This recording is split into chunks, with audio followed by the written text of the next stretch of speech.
Il est l'un des 2 nouveaux récipiendaires du prix de littérature politique Edgar Faure. Bonjour Monsieur le Grand Rabbin de France, Raïm Corsia.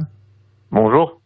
Et félicitations pour ce prix qui vous a été attribué aujourd'hui aux côtés d'Alain Juppé pour votre dernier livre Réinventer les aurores paru chez Fayard. Merci d'être au micro de Radio J cet après-midi. C'est la première fois qu'un rabbin et plus largement qu'un homme de culte reçoit ce prix, même si le rabbin Moshe Levin avait obtenu en 2017 le prix de l'œuvre engagée.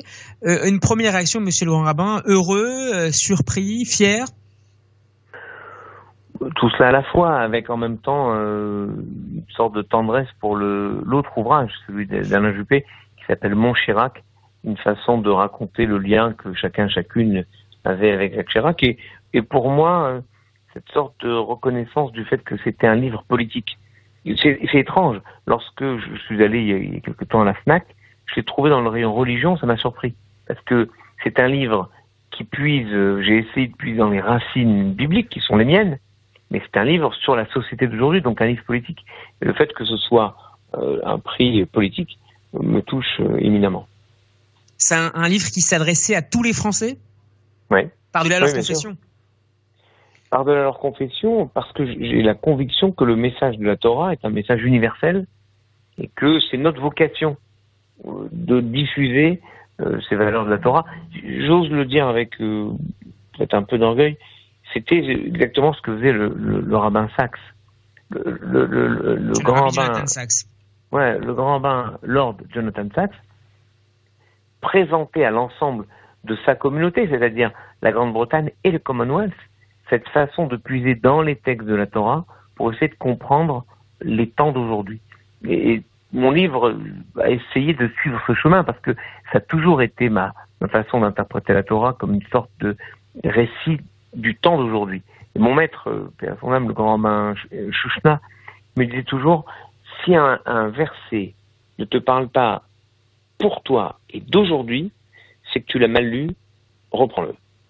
Et j'ai essayé tout au long de mon livre de comprendre comment la Torah donnait des pistes pour essayer de trouver des voies, des chemins de crête dans les problématiques contemporaines.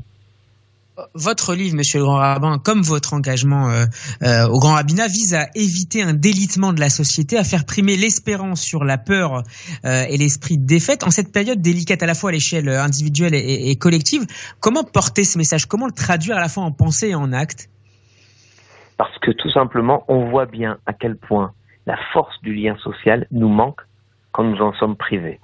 C'est-à-dire que on nous dit confinez-vous, mais créer malgré tout du lien social. J'ai vu hier soir, nous avons eu avec le consistoire une soirée d'hommage au grand rabbin Jonathan Sachs, à Rav David Feinstein et au grand rabbin Stenzhals, 3 disparus en très peu de temps, donc des rabbins mondiaux au sens de personnes vers lesquelles on se tourne de partout dans le monde pour utiliser leur pensée pour avancer.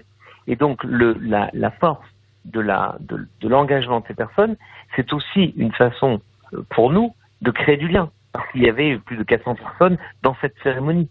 Donc créer du lien, c'est une façon de poursuivre cette mission qui est la nôtre. Et donc oui, plus que jamais, il faut créer du lien et être éminemment sociaux. Un dernier mot sur les lieux de culte. Une nouvelle jauge doit être redéfinie demain. Hier soir, le président de la République avait évoqué une limitation à 30 personnes, ce qui avait suscité la déception et la surprise de la conférence des évêques. Monsieur le Grand Rabbin Corsia, considérez-vous également que ce n'est pas assez, qu'il faille prendre en compte la taille des lieux de culte par rapport à la définition de cette jauge? Je crois que le président de la République a tracé la voie. 30 personnes, c'est pour les offices, disons clairement pour la semaine.